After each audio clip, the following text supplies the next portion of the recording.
അവസാനം സയ്യിദ് ഹൈദരി ശിഹാബ് തങ്ങളെയും വഞ്ചിച്ചു. കാരണം എന്ത്? ഇതിനാണ് ബോധ്യപ്പെടുത്തേണ്ടത്. അതിനുത്തരം കിട്ടാതെ ഞഞ്ഞപിഞ്ഞ പറഞ്ഞൊന്നും രക്ഷപ്പെടാൻ ജനങ്ങൾ അത്ര വിഡ്ഢികളല്ല. കൂടുതൽ വെളിപ്പെടുത്തലുകളുണ്ടോ? അതൊക്കെ ഇത് കഴിയട്ടെ. ഉള്ളതിൻ്റെ മറുപടി കിട്ടിയിട്ടില്ല, പിന്നെ വെളിപ്പെടുത്തുന്നതിൽ എന്താ കാര്യമുള്ളത്? അതൊക്കെ കത്തിക്കുന്നതും അവരാണ്, മറുഭാഗത്താണ്. ഞാൻ ഇതൊക്കെ ആസ്വദിച്ചുകൊണ്ടിരിക്കുക, കണ്ടുകൊണ്ടിരിക്കുകയാണ്. പക്ഷേ ഒരു കാര്യമുണ്ട്, എല്ലാ കാലത്തും എല്ലാവരും വിഡ്ഢികളാക്കാമെന്ന് വ്യാമോഹം അത്ര നല്ലതല്ല. അത് തിരുത്തുകയാണ് നല്ലത്.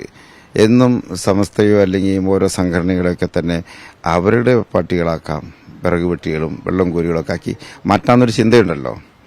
ആ ചിന്ത നല്ലതല്ല.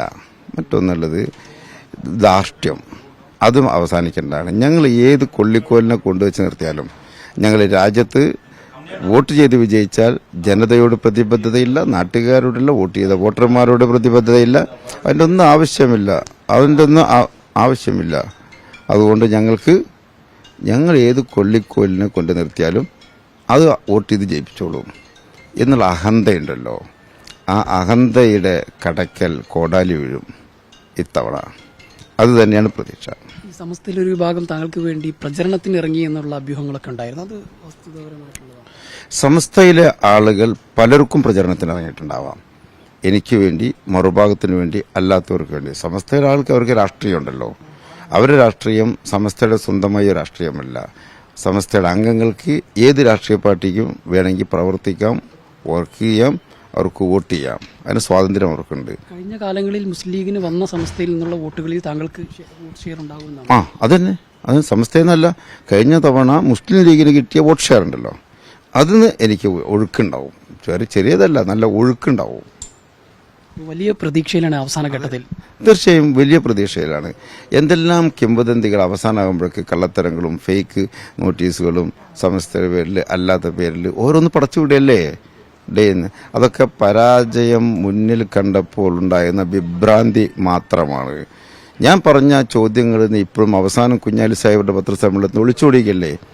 ഞാൻ 1 by 1 ആയിട്ട് ഓരോന്ന് പറഞ്ഞു, ഓരോന്നിനും ഉത്തരം പറയട്ടെ. വേറെന്തെല്ലോ പുകമറ സൃഷ്ടിച്ചുകൊണ്ട് ഉപരിപ്ലവമായ എന്തെങ്കിലും തലോടലുകളോ അല്ലെങ്കിൽ രക്ഷപ്പെടലുകളോ ചെയ്തതിൽ വല്ല കാര്യമുണ്ടോ? ഞാൻ പറഞ്ഞ പോയിന്റുകൾ എവിടെയുള്ളത്? ആ പോയിന്റുകൾക്ക് എവിടെ മറുപടിയുള്ളത്? ഒരു പോയിന്റിനും അതിൽ മറുപടിയില്ല. എന്തൊക്കെയാ കാണാം എന്ന് പറയുന്നതിൽ എന്താ അർത്ഥമുള്ളത്? പറഞ്ഞ പോയിന്റുകളുണ്ടല്ലോ, ഞാൻ ആവർത്തിക്കുന്നില്ല, പോയിന്റ് നിങ്ങൾക്കൊക്കെ അറിയാം. അതിൽ ഓരോന്നിലും ആ നിലപാടെടുക്കാൻ കാരണമെന്ത്? അത് വോട്ട് ചെയ്ത ജനതയെ, വോട്ടർമാരെ, സ്വന്തം പാർട്ടിക്കാരെ വഞ്ചിക്കാൻ കാരണമെന്ത്? അവസാനം സയ്യിദ് ഹൈദരി ശിഹാബ് തങ്ങളെയും വഞ്ചിച്ചു. കാരണമെന്ത്? ഇതിനാണ് ബോധ്യപ്പെടുത്തേണ്ടത്. അതിനുത്തരം കിട്ടാതെ ഞഞ്ഞപിഞ്ഞ പറഞ്ഞൊന്നും രക്ഷപ്പെടാൻ ജനങ്ങൾ അത്ര വിഡ്ഢികളല്ല. കൂടുതൽ വെളിപ്പെടുത്തലുകളുണ്ടോ? അതൊക്കെ ഇത് കഴിയട്ടെ. ഉള്ളതിൻ്റെ മറുപടി കിട്ടിയിട്ടില്ല, പിന്നെ വെളിപ്പെടുത്തുന്നതിൽ എന്താ കാര്യമുള്ളത്? ഉള്ളതിൻ്റെ മറുപടി കിട്ടിയിട്ടില്ല.